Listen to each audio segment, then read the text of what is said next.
Another big question is, why does it take so long to join the Coast Guard?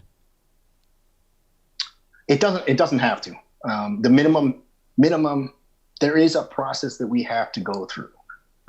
But the quickest I put anybody into the Coast Guard was, and this was when we had even more restrictions. We had to put people into the delayed entry program for a minimum of 60 days at one point, for example.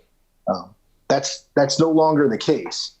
We used to be restricted by that. So even with that in place, you have to be done with the majority of your paperwork and the process before we can reserve you a boot camp date. And then 60 days from there is when you can go to boot camp. That used to be the case. So even in that environment, the quickest I put somebody in was 30 days. So or I'm sorry, 60 days, about 2.5 months. So came into the office, knocked everything out, got them to MEPS, did all this processing. We started the drop the reservation. Luckily, there was a date open, and we were able to send them off. And some of it may come down to availability as well.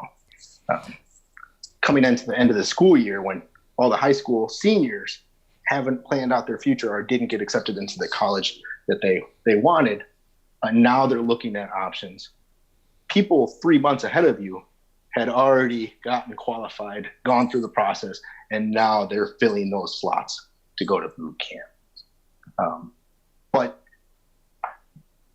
everybody is different too. So whether it's medical problems, I've worked with applicants for 2-3 years, having credit issues that they needed to fix. I can't do anything for you on that. This is the standard, and this is where you need to be. These are some resources that you can have to correct it. And if you get to that standard, then we can proceed with the process. I've had applicants like that I've worked with for over 2 years, and once they got qualified, it was like, all right, let's go, let's go. So everybody's going to have an individual process, and then we're restricted by MEPS too. MEPS physical. That's probably the biggest holdup that I've ever seen for a lot of applicants trying to join, not just the Coast Guard, any military branch. MEPS requires all of this medical documentation, and maybe the applicant is having a hard time finding it. That's a big holdup is MEPS. But again, I'm not trying to make any excuses. The minimum, I mean, if everything goes well, and that's a lot of moving parts that go into baking the pie.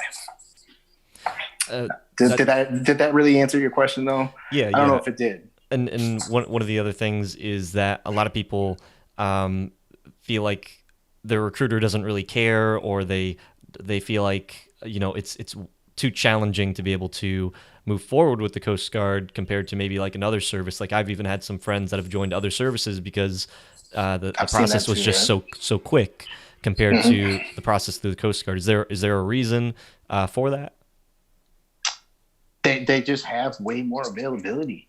It's a much bigger service, and they have way more recruiters processing. They have way more recruiting stations and way more people at MEPS to take the process. Our MEPS folks are typically recruiters in a recruiting billet, and we'll have like one at MEPS in a small closet. If you even know where the Coast Guard office is at MEPS, or they might have to direct you, go around the corner, whereas the other branches will have entire divisions, entire departments at MEPS. They'll have, retirees that are in civilian attire. Their whole job is, once the recruiter gets them to MEPS, now our job is to talk to them and be a career counselor.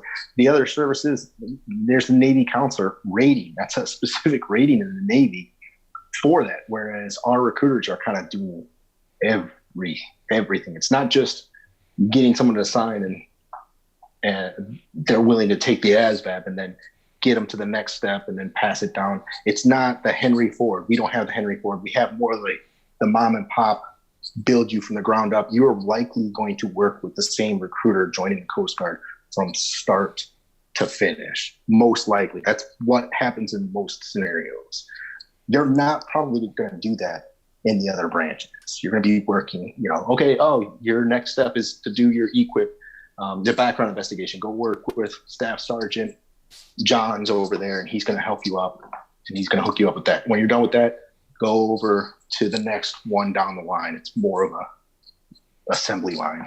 In a lot of cases, I don't think that's always the case, but from what I've heard from prior recruits, are people that have gone through with other branches, there some of that is true. A little bit of that's true.